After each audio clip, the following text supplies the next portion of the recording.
신당역 스토킹 살해범 어젯밤 구속됐습니다. 피해 영무원은 350번이 넘는 스토킹과 두 차례 고소를 진행했지만 가해자 분리 조치가 제대로 이뤄지지 못하면서 결국 비극을 막지 못했는데요. 법무부가 부랴부랴 대책을 내놨습니다. 관련 내용 전문가와 짚어보겠습니다. 승재현 한국형사법무정책연구원 연구위원 나오셨습니다. 어서 오세요. 네, 안녕하십니까. 네. 네. 결국 구속이 됐습니다. 네, 구속 예상대로 된 거죠. 그렇죠. 구속은 예. 당연히 되어야 되는 예. 부분이고 지금은 이제 이게 살인죄로 이제 구속영장은 청구되었지만 사후에 이게 특정 범죄 가중처벌 등에 관한 법률 5조의 9의 그러니까 보복 살인이라는 게 있어요. 이렇게 가면 형량이 훨씬 더 높아진다면 사형이 구형되어 있는 범죄에 대해서 당해 피의자가 도망하지 않으리라는 점은 이거 뭐 도저히 상상할 수 없는 일이잖아요. 저는 당연히 이 사건 늦어도 너무 늦었다. 이미 구속영장이 한 번 신청이 되었고 또 한 번 구속영장 청구할 기회가 있었음에도 불구하고 하나는 법원이 기각했고 하나는 수사기관이 청구를 안 했는데요. 결국 피해자가 사망하고 난 다음에 이렇게 구속영장이 발부되었다는 점은 오늘 우리가 전반적으로 시청자 여러분과 이야기를 해야 되겠지만 좀 국가가 정말 반성해야 되는 부분이 아닌가. 꼭 피해자가 이렇게 유명을 달리하고 난 다음에야 비로소 그 가해자에 대해서 국가 공권력이 좀 집행되는 모습은 다시는 국민들과 함께 보지 않았으면 하는 마음입니다.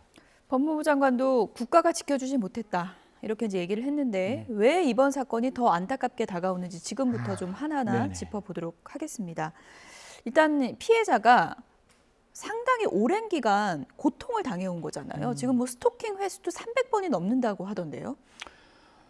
이 사건 뭐 이렇게 그 언론사마다 이렇게 시간 순서가 좀 뒤죽박죽으로 설명을 드리는데 스토킹은 원래 두 사람이 직장 동료였습니다. 직장 동료가 되고 난 이듬해부터 스토킹이 시작되고 스토킹 때문에 사실 날짜를 좀 제가 특정해서 좀 말씀을 드리면 10월 4일 정도에 피해자가 전화를 합니다. 저 좀 도움이 필요하다라고 이야기하고 난 다음에 그 이후에 이 가해자 전 씨가 그 피해자에게 입에 담지 못할 수 있는 문자들을 좀 보내요. 뭐 일정 부분 돈이 좀 보내달라. 그리고 불법하게 촬영한 영상물을 보내면서 그 영상물을 유포할 수 있는 웹하드 형태의 모습까지 보이니까 이 피해자 입장에서는 선택의 여지가 없는 거잖아요. 신고했습니다. 10월 7일 날 신고하고 10월 7일 날 신고하자마자 긴급 체포하고 긴급 체포 후에 영장이 청구되는데 이게 영장 청구 죄명이 두 가지예요. 하나는 비동의 촬영죄고 이 비동의 촬영물을 이용한 협박죄로 이제 영장이 청구되는데 당해 법원에서는 도망할 우려, 증거인멸의 우려가 없기 때문에 영장을 기각합니다. 그게 아쉬운 대목 첫 번째잖아요. 그렇죠. 이게 사실 제가 시청자 여러분께 꼭 말씀드릴게요. 이게 원래는 그 비동의 촬영물을 가지고 협박했을 때 형법상 협박죄를 적용했거든요. 형법상 협박죄는 3년 이하의 징역인데 이게 성폭력 특별법에 들어갑니다. 비동의 촬영물로 협박하면 이건 상상할 수 없는 피해자에게 위해의 우려가 발생하기 때문에 1년 이상의 징역으로 법을 만들어요. 그럼 1년 이상이면 1년부터 30년까지 가능하거든요. 그런데 앞에 비동의 촬영물을 냈으니까 비동의 촬영은 7년 이하의 징역이에요. 조금 어렵지만 산수를 한번 해볼게요. 30년에 2분의 1까지 가중할 수 있거든요. 두 가지 범죄가 저질러지면. 그럼 1년에서 45년까지의 최단형의 범위가 있다. 45년이란 형이 나올 수 있다면 이거 중한 범죄겠습니까? 중하지 않는 범죄겠습니까? 중한 범죄죠. 그리고 우주보다 넓은 그 인터넷 안에 피해자의 비동의 영상물을 뿌리겠다라고 이야기하고 사실상 그 영상물이 피해자에게 전달되는 정황이 있는데 그러면 그게 과연 피해자에게 육체적, 물리적인 협박은 없었다 할지라도 그 영상물이 인터넷 안에 유포됨으로써 피해자가 받을 수 있는 위해의 우려는 존재할 수 있는 거잖아요. 그렇게 본다면 물론 뭐 저희들은 판사에 대한 비난은 자제해야 되고 판결에 대한 비판은 할 수 있으니까 분명히 형사소송법 70조에는 범죄가 중대하고 주요 참고인 등의 위해의 우려가 있으면 구속해라는 게 70조의 법의 의미였다면 뭐 판사와 제가 생각이 다를 수는 있지만 판사는 기각했지만 저는 충분히 영장이 나올 수 있는 상황이 아니었느냐 그렇게 생각하고 단지 아쉬운 것은 그 당시에는 스토킹 처벌법이 없었습니다. 10월 21일부터 적용이 됐기 때문에 그래서 그 영장 적시 사항에 스토킹이 있었다는 이야기는 적지는 못했는 것 같아요. 그래서 스토킹 처벌법이 조금만 빨리 시행되었다면 그 재범의 위험성까지 충분히 법원에 이야기할 수 있는데 그런 부분이 법원에 조금 알려지지 않아서 기각이 됐는지는 모르겠지만 여하튼 저는 법조인의 한 사람으로 또 법실정주의자라는 입장에서는 조금 아쉬운 대목이 분명히 있다라는 말씀드리겠습니다. 이런 범죄 막으려면 구속 사유를 좀 더 넓게 가져가야 된다. 이런 목소리가 나오는 이유가 이제 말씀해 주신 그 대목이고요. 두 번째 아쉬운 대목은 영장을 아예 청구를 하지 않은 지점이거든요. 그건 왜 그랬다고 보세요? 이것도 이제 경찰 측에서 이야기가 나오는 건 두 가지 이야기가 예. 나오는 듯합니다. 전 씨가 예. 내가 절대로 문자하지 않고 연락하지 않겠다라는 것을 경찰에게 강력하게 이야기를 했대요. 그리고 범죄 사실, 그 스토킹의 범죄 사실을 시인을 했다라고 하는 거예요. 두 번째는 앞에서 비동의 촬영물 뿐만 아니라 그 비동의 촬영물을 가지고 협박까지 했는데 영장이 기각됐으면 예. 지금 문자 몇 개 보내는 걸 가지고 과연 영장이 청구될 수 있을까라는 걸 수사기관은 판단했다는 형태로 언론의 이야기들이 나오는데 피고인의 입장에서 무슨 말을 못 하겠어요. 그렇죠. 내가 예. 당연히 구속을 면하려면 그런 여러 가지 어떤 상황을 이야기를 하는데 이것도 수사기관하고 저하고 생각이 다를 수 있는데 시청자 여러분께서 판단해 주십시오. 앞에 비동의 촬영을 했어요. 예. 그 비동의 촬영으로 협박했는 사람이에요. 예. 그리고 계속해서 피해자에게 스토킹을 하는 사람이 나 그렇게 연락 안 할게요 라는 말을 어떻게 수사기관이 그렇게 쉽게 믿을 수 있느냐는 거예요. 그냥 그렇죠. 스토킹만 했는 게 아니라 아니 비동의 촬영을 했다니까요. 그리고 그 촬영물을 협박했는 사람이 뒤에 나 이제 연락 안 할게요 이런 말 때문에 뒤에 수사가 진행되지 않았다는 건 저는 정말 아쉬운 부분이고 적어도 구속영장이 청구 안 되었으면 긴급 응급 조치라든가 예. 스토킹 처벌법에 잠정 조치는 있어야 되는데 그런 게 다 존재하지 않았다는 점이 예. 저는 굉장히 좀 아쉬운 대목이고 이건 스토킹 처벌법이 시행됐을 때 직권으로 할 수 있는 일입니다. 경찰이 사건의 앞에 있는 사건을 조금 더 찬착하고 들여다봤다면 앞에 그런 어떤 몹쓸 짓이잖아요. 도저히 피해자한테 할 수 없는 일이잖아요. 예. 아니 사람의 어떤 영상을 비동의 촬영을 합니까? 그걸 가지고 어떻게 협박을 해요? 그 사람이었다고요. 근데 그 긴급 응급 조치라는 거는 이번에 이제 기간에 해당이 됐었잖아요. 네네. 근데 왜 적용이 안 된 거예요? 안 해서 그래요. 안에서요? 예, 그러니까 경찰 입장에서는 예. 아까 제가 말씀드렸다시피 그런 어떤 그냥 전 씨의 피의자겠죠. 그 당시에는 스토킹에 대해서는 그런 말을 믿고 긴급 응급 조치를 안 했다고 하는데 제가 아까 말씀드렸잖아요. 사건 전체를 그림을 그려놓고 보면 앞에 그렇게 위험한 행동을 했는데 그리고도 계속 피해자에게 접근해서 스토킹을 한다면 저는 적어도 긴급 응급 조치는 네. 하고 그 뒤에 잠정 조치라고 2개월 동안 유치할 수 있는 부분이 있거든요. 그것도 했어야 되는데 긴급 응급 조치 안 했죠. 잠정 조치 안 했죠. 예. 구속영장 청구 안 했으니까 예. 이 스토킹에 대해서는 그냥 기소만 했다라고 보이는 거죠. 영장이 한 차례 기각되고 한 번은 청구가 안 됐고 그리고 긴급 응급 조치도 이뤄지지 않은 그 기간에 가해자는 낮에 활보를 하고 다닌 거고요. 그리고 그 범행 당시 시점을 따져보면 그 범행을 계획하면서 반성문을 썼다는 거잖아요. 좀 이 부분이 이중적인 제가 행동이죠. 되게 예. 이렇게 답답해서 제가 말을 잠시 끊었는데 예. 앵커 반성은 누구한테 하는 거죠? 피해자한테 하는 피해자한테 거죠. 예. 피해자한테 하는 반성을 법원에게 반성을 한다? 저는 그 방법부터 잘못되었다고 생각을 하고 물론 피해자에게 직접 반성문을 내는 건 절대로 아니겠죠. 그러면 네. 그 반성을 적어도 피해자의 변호인이나 다른 사람이 판단해서 거기에 대해서 판단을 해야 되는데 우리 법원의 입장에서는 저는 그거는 맞습니다. 정말로 반성하지 않는 사람보다 반성하는 사람에게 형을 낮춰주는 거는 맞겠지만 이 반성이 의도적이고 계획적이고 전략적으로 형을 낮추기 위해서 만들어 놓은 반성이라면 그 반성은 절대로 받아들이지 않아야 되는데 그런 부분에 대해서 좀 법원이 찬착하고 이 반성문이 제대로 된 반성문인지를 좀 판단해야 되는데 이 부분은 우리 사법제도가 좀 답답해요. 예. 유무죄 판단하고 난 다음에 유죄가 나오고 난 다음에 양형 판단을 따로 하면 양형 판단 시간이 굉장히 좀 이렇게 충분히 심리할 수 있는데 대한민국의 형사법정은 유무죄 판단하자마자 양형 판단 같이 해야 되는 거거든요. 그러니까 이 사람이 유죄인지 무죄인지를 판사가 들여다봄과 동시에 유죄라면 이 사람이 몇 년형이 나오는지까지 같은 절차에서 같이 판단하다 보니까 판사들도 이 부분에 대해서 굉장히 쉽게 생각하는 부분이 있을 수 있을 것 같아요. 앞으로 우리 형사사법 절차도 미국이 뭐 우리가 본받아야 될 나라는 아니지만 적어도 법리적으로는 유무죄 판단하고 난 다음에 그 유죄가 나왔을 때 양형 판단을 좀 충분히 해서 죄 있는 사람에게 죄값이 얼마만큼 나올 수 있는지에 대한 예. 충분한 검토가 필요하지 않을까 그렇게 생각합니다. 반성문을 쓰고 나서 살인을 저질렀다는 게 정말 경악할 일인 것 같은데요.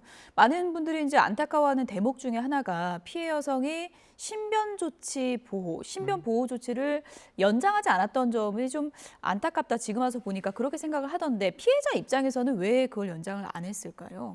피해자 감정은 제가 뭐 돌아가신 예. 분이라서 이것도 자칫 2차 가해가 될까 싶어서 되게 조심스러운데 피해자의 의사를 저희들은 알 수는 없지만 제가 이렇게 질문 한번 바꾸어 볼게요.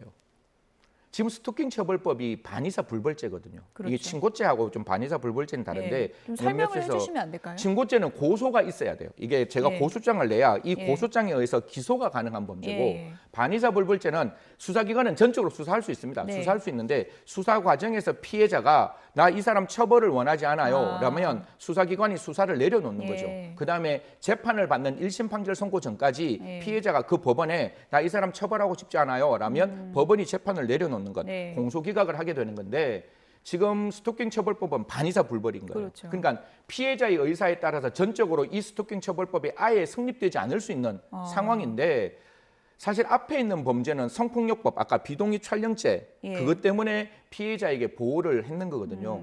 그래서 이게 아마 가끔 어떤 언론에서는 피해자 보호법이라고 얘기하는데 피해자 보호법이 아니고 경찰이 만들어 놓은 예규가 있습니다. 피해자 보호 및 지원에 관한 예규에 예. 보면 그게 4가지 정도 피해자 보호를 할 수 있어요. 첫 번째가 뭐 특정 시설을 마련해 준다든가 그다음에 출퇴근 시간에 동행을 해 준다든가 예. 임시 시설을 마련해 준다든가 그다음에 순찰을 강화한다든가 그다음에 뭐 비상 연락망을 만든다든가 기타 뭐 피해자에게 필요한 조치를 한다. 이렇게 7가지 조치가 나와 있는데 이 조치를 했어요. 예. 하고 난 다음에 뒤에 계속 스토킹이 붙고 있잖아요. 그럼 스토킹 붙고 있었으면 피해자에게 그 얘기를 했어야죠. 지금 위험할 수 있으니 예. 지금 이 안전 조치가 좀 끊어지면 문제가 있을 수 있다라고 해서 한 번 정도 권했어야 되는데 일단 이거를 권하지 했는지 안 했는지 저도 잘 모르겠지만 다시 돌아가서 반의사 불벌이기 때문에 스토킹에 관련된 아까 긴급 응급 조치도 못하고 잠정 조치도 못하고 그 사건에서 과연 피해자에게 도움을 요청한다는 이야기를 했을 때 피해자가 원치 않으면 반의사 불벌이기 때문에 할 수가 없었던 부분이 예. 있거든요. 그래서 법무부에서도 어제 한동훈 장관이 이야기를 했듯이 저는 반의사 불벌죄가 없어져야 한다. 이게 가장 중요한 것이고 예. 사실 반의사 불벌죄가 있었기 때문에 저 시청자 여러분 다 기억하시죠? 마지막에 검사가 9년을 구형합니다. 그렇죠. 9년을 구형하고 난 다음에 이게 불구속 상태니까 예. 한 달 동안 이 전 씨는 세상에 자유롭게 돌아다니는 그러니까요. 거예요. 그럼 징역 9년 받았으면 전 씨가 머릿속에 든 생각은 딱 2가지일 거라고요. 난 도망가든지 예. 아니면 피해자 만나가지고 적극적으로 합의 요청하든지. 예. 그래서 전 씨가 피해자 찾아가는 거예요. 합의 종용하는 거잖아요. 나 이거 비동의 촬영죄 니 좀 합의해라. 그러면 비동의 촬영죄도 형이 확 떨어질 것이고 스토킹 처벌법은 아예 합의를 하면 처벌 안 받으니까 네. 그러면 9년이란 구형이 그 뒤에 피해자의 합의에 따라서 그의 집행유예가 나올 수 있는 3년 이하의 형으로 내려갈 수가 있다면 전 씨가 선택하는 건 딱 한 가지예요. 피해자 찾아가는 거라고. 그러면 검찰도 법원도 그 부분이 너무 아쉬운 거예요. 예. 적어도 검찰이 9년을 구형했다면 그 시점에서는 목숨 걸고 피해자 막았어야죠. 피해자 보호했어야죠. 예. 가해자가 피해자에 가는 거 막았어야죠.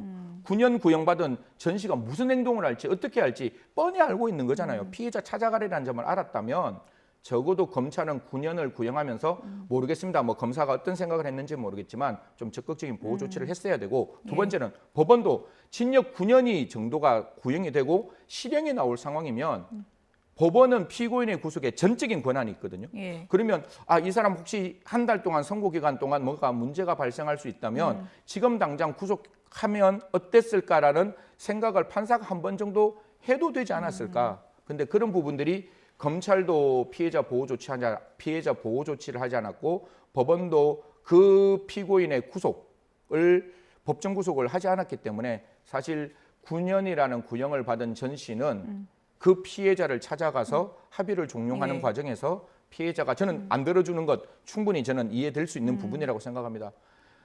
그걸 들어주지 않았다는 이유로 사실상 극단적인 어떤 방법, 그러니까 굉장히 위험한 방법을 통해서 제가 그 피해 사실을 일부러 말은 안 드릴게요. 어떻게 준비를 하고 무슨 흉기를 가지고 어떻게 사망에 이르겠는지는 이것도 2차 가기 때문에 그런 어떤 피해자를 사망에 이르게 하는 상황이 만들어지지 않았나 그렇게 생각합니다. 그러니까요. 이게 스토킹 범죄로부터 여성을 보호하기 위한 조치들인데 제가 내용을 들어보면 여성은 어떻게 보면은 보호를 받는 동안 오히려 사생활이 다 노출될 수 있는 부분이 있는데 그 가해 남성들은 낮에 활보를 하는 거잖아요. 예. 그러니까 역으로 오히려 피해자가 더 불편하고 고통을 받는 상황 아니겠습니까? 제가 앵커하고 한 1년 전, 2년 전에도 스토킹 처벌법에 이야기를 했는데 피해자는 피해자의 생활을 온전하게 영위하도록 만들어줘야 돼요. 예. 근데 스토킹 처벌 보호법이 예. 이제 국회에 갓 올라와서 이제 통과된다는 말이 나오는데 예. 스토킹 처벌법은 2021년 10월에 만들어졌잖아요. 그러면 10월에 만들어지고 난 다음에 처벌하는 사람을 만들었으면 보호하는 법 만들었어야 그렇죠. 되는데 이게 왜 국회가 이렇게 잠자고 있었는지 그리고 여가부에서 언제 이러한 보호법을 만들었는지 모르겠지만 왜 여가부는 이렇게까지 늦게 보호법을 지금에 와서 아마 1, 2년 전에 만드는 거, 얼마 전에 만드는 걸로 알고 있는데 예. 왜 처벌법과 보호법이 같이 나오지 않았는지도 예. 좀 굉장히 아쉬운 대목이다 이렇게 말씀드리겠습니다. 그리고 저는 이번 사건을 보면서 조금 의아하고 조금은 화가 났던 게 뭐냐면 이제 보호 조치로 이제 출퇴근길에 동행도 해주고 이렇게 보호를 해도 이번 사건을 막기가 힘들었던 게 근무 중에 일어난 지금 사건 아니겠습니까? 그 피해 남성이 직위해제된 상태인데 이 여성의 동선을 그렇게 샅샅이 파악할 수 있을 정도로 내부 정보에 들어갈 수 있었다는 얘기거든요. 그건 이 어떻게 부분에 봐야 됩니까? 대해서는 저도 굉장히 예. 아쉬운 점이 굉장히 많이 남습니다. 예. 기소가 됐다고 파면을 할 수는 없는 거거든요. 만약 기소했는데 파면했는데 무죄 판결 나오면 이게 잘못되는 거고 예. 또 징계 절차가 바로 진행될 수 없는 게 징계 3개월 했고 감봉 2개월 했는데 나중에 알고 보니까 진짜 징역 9년을 맞았으면 파면해야 되는 사유인데 예. 한 번 징계가 나오면 일사부재이기 때문에 그 징계를 다시 할 수 없는 여러 가지 복잡한 문제 때문에 직위는 해제하고 이 판결을 기다렸을 거예요.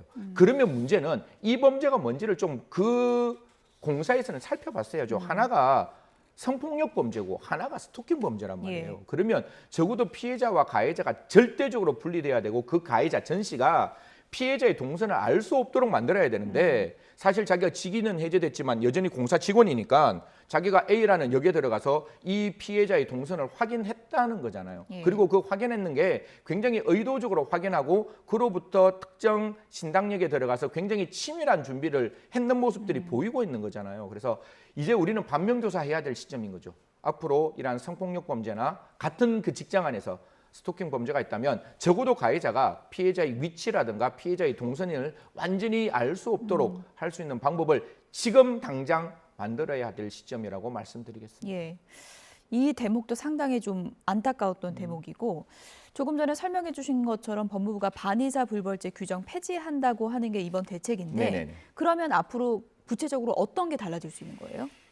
저는 첫 번째 제일 마음에 불편했던 게 스토킹 처벌법에서 반의사 불벌죄가 만들어져 있으니까 피해 여성이 너무나 큰 부담이 있는 거예요. 뭔가 하면 내가 처벌하지 않겠다라고 하면 처벌 안 되는 거고 예. 내가 그 의사 표시를 안 하면 저 가해자를 처벌될 수 있는 상황이 만들어지는 거니까 피해자의 부담이 너무 컸는데 이제는 피해자 부담 필요 없죠. 왜냐하면 가해자의 수사는 전적으로 국가기관이 하면 되는 거고 그 피해의 종용을 위해서 그 가해자가 피해자를 찾아갈 수 있는 부분이 거쳐질 수 있다는 점에서 저는 법무부가 처음부터 법무부는 반대 의사를 밝혔는 걸로 알고 있거든요. 반의사 불벌죄. 예. 지금이라도 당장 국회와 법무부가 같이 합심해서 스토킹 처벌법에 반의사 불벌 조항 폐지했으면 좋겠다는 말씀 드리겠습니다. 이런 비극을 막을 수 있는 대책이 반드시 이제 만들어져야 필요하다. 되는 예. 그런 시점인데 끝으로요.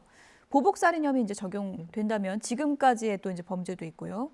형량이 어느 정도로 예상되십니까? 보복살인죄가 특정 가중 처벌 등에 관한 법률 5조의 9에 나오는데 사형 무기 10년 이상의 징역이에요. 그러니까 하한이 10년이란 말이에요. 근데 저는 유기징역 선택하면 안 된다고 생각을 해요. 이 사람이 앞에가 9년 구형 받았을 때 범죄 죄명이 5개예요. 여기에 보복살인죄가 붙는 거거든요. 그러면 좀 죄송스럽지만 우리 법이 가지고 있는 최고의 형벌 캐피탈이라고 이야기하죠. 그 사형 무기 5년, 10년 이상에서 가장 중환형인 그 범죄의 형을 적어도 검찰은 선고해야 되지 않느냐, 구형해야 되지 않느냐는 생각하는 거고 법원도 좀 고민했으면 좋겠어요. 이런 사건들이 어떻게 예방되기 위해서 법원이 어떠한 형을 선택하는 건지, 선택하는 게 가장 옳은 건지 좀 판단했으면 좋겠다는 말씀드리겠습니다. 물론 사형이라는 게 집행되지 않는다 할지라도 좀 이런 부분 국민들과 함께 어떠한 형종이 좋을지 고민할 필요가 있다는 말씀드리겠습니다. 네. 지금 뭐 신당역에 많은 추모의 발길이 이어지고 있는데 이런 범죄 막을 수 있는 이제 국가가 지켜줄 수 있는 그런 대책이 나왔으면 좋겠습니다. 지금까지 승재현 연구위원이었습니다. 고맙습니다.